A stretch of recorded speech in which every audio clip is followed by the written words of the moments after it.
Here's a version of the chair that I've worked on a little bit more to make it a little bit prettier.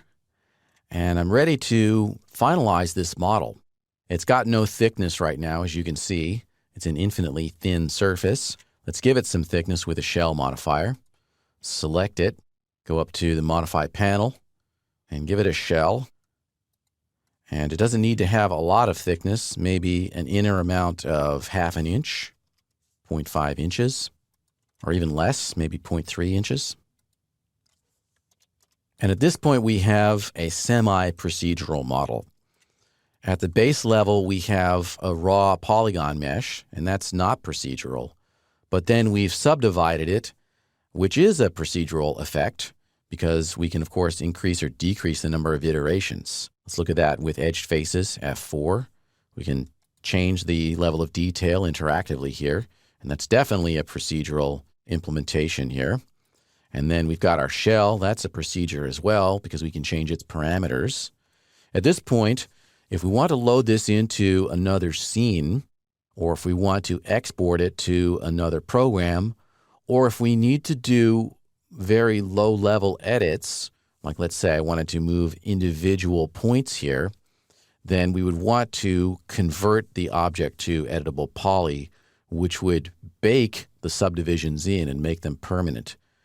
Just as we saw earlier in the course, when you collapse the modifier stack, you remove all modifiers and you create a simple base object that is a raw mesh that has no procedural elements to it. And I strongly recommend you do this at the end of your SubD workflow, because there's a strong possibility that if you have a complex subdivision surface object and you save the state as a semi-procedural modifier stack here, and then load that file up in the future, in a future version of 3ds Max, you may actually have problems. The model may not load properly.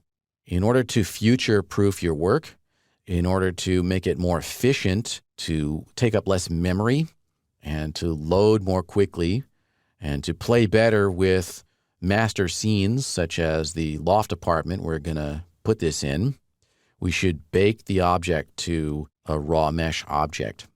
Just make sure you save the scene before you do this, and then save the scene to a different file name after you do this. I'm going to right-click and convert to editable poly. And now that's been baked.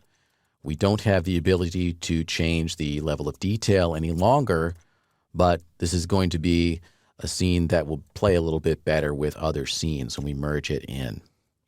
We need to save this to a new file name. Do not overwrite the old file. Save as, and I'll call it 0805 baking finished. All right, that's a very basic introduction to how subdivision surfaces work. You can expand on this technique to model really any organic object, including characters and creatures.